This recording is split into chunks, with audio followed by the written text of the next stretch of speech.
પાણીપતમાં એલએનટીના કર્મચારીઓના ચાલી રહેલા વિવાદના વિડીયો સોશિયલ મીડિયામાં વાયરલ થયા બાદ આજે હજીરામાં કામ કરતા એલએનટીના 5000 જેટલા કોન્ટ્રાક્ટના કર્મચારીઓ તોફાને ચડ્યા હતા। વિડીયો વાયરલ થતાં જ હજીરાના SMP3 પ્રોજેક્ટના કોન્ટ્રાક્ટ બેઝ કર્મચારીઓએ અચાનક કામ રોકી હડતાળ પર ઉતરી હોબાળો મચાવ્યો હતો। આ વિરોધ પ્રદર્શન હિંસક બનતા કર્મચારીઓએ પોલીસની ગાડીઓ પર પથ્થરમારો પણ કર્યો હતો। ઉચ્ચ અધિકારીઓ સ્થળ પર દોડી આવ્યા હતા, જ્યાં કર્મચારીઓ દ્વારા વાયરલ વિડીયોના રોષ સાથે પગાર વધારા જેવી અન્ય માંગણીઓ પણ કરવામાં આવી રહી છે।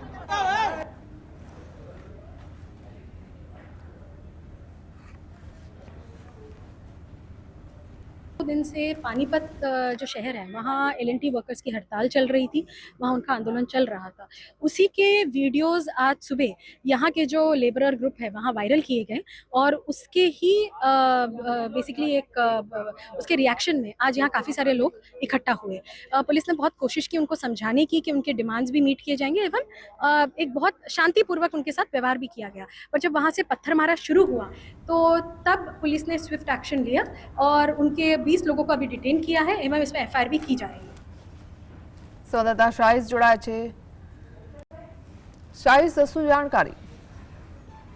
બિલકુલ જે રીતના હજીરા ખાતે કંપનીની અંદર જે વિરોધ પ્રદર્શન જોવા મળ્યું હતું અને ત્યારબાદ કામદારો દ્વારા પોલીસની ગાડીઓ પર અને સરકારી ગાડીઓ પર પથ્થરમારો કરવામાં આવ્યો હતો। પોલીસની ટીમ અહીં પહોંચી હતી ત્યારે ખૂબ જ મોટી સંખ્યામાં કામદારો અહીં જમાવડો જોવા મળ્યો હતો। આપણે દ્રશ્યો બતાવવાનો પ્રયત્ન કરી રહ્યા છીએ કે પહેલા જે ગાડીઓની અંદર આગ ચપટી કરવામાં આવી હતી તે ગાડીઓ અહીં જોવા મળી રહી છે।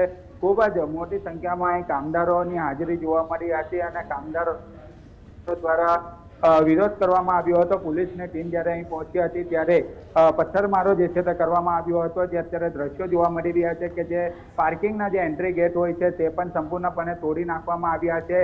આ જે રીતના દ્રશ્યો જોવા મળી રહ્યા છે, પંખો પણ તોડી નાખવામાં આવ્યા છે।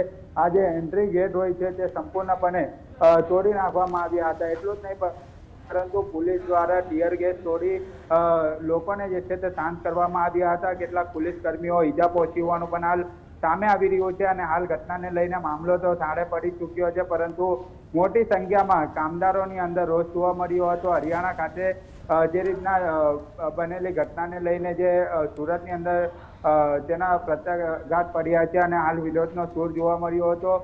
પોલીસની ટીમ પહોંચી હતી, ક્રાઇમ બ્રાન્ચ, એસીપી, ડીસીપી સહિતના ઉચ્ચ અધિકારીઓ અહીં સ્થળ પર પહોંચ્યા હતા। કામદારો દ્વારા પથ્થરમારો કરવામાં આવ્યો હતો। ઓફિસની બહાર જે કંપનીની ઓફિસ આવેલી છે તેની બહાર જે ગાડીઓ મૂકવામાં આવી હતી, અધિકારીઓની ગાડીઓની અંદર તોડફોડ કરવામાં આવી હતી, આગ ચપટી કરવામાં આવી હતી। પોલીસ દ્વારા સમગ્ર ઘટનાને જોતા 20થી વધુ લોકોને ડિટેન કરવામાં આવ્યા છે, તપાસ કરવામાં આવી રહી છે। આવનારા સમયમાં પણ વિડીયોને જોઈને તમામ લોકોની ઓળખ કરવામાં આવશે અને તેની અટકાયત પણ જે છે તે કરવામાં આવશે। પરંતુ હાલ જે કંપનીની અંદર જે પથ્થરમારો અને આગ ચપટીની ઘટના સામે આવી હતી, સમગ્ર ઘટનામાં મામલો શાંત જોવા મળી રહ્યો છે, પરંતુ જે પરિસ્થિતિ હતી ખૂબ જ અહીં વિકટ જોવા મળી હતી। પોલીસની ટીમ પહોંચી હતી, ઉચ્ચ અધિકારીઓ અહીં પહોંચ્યા હતા ત્યારે પણ મોટી સંખ્યામાં હાજર રહેલા જે કામદારો હતા તેમના દ્વારા પથ્થરમારો કરવામાં આવ્યો હતો।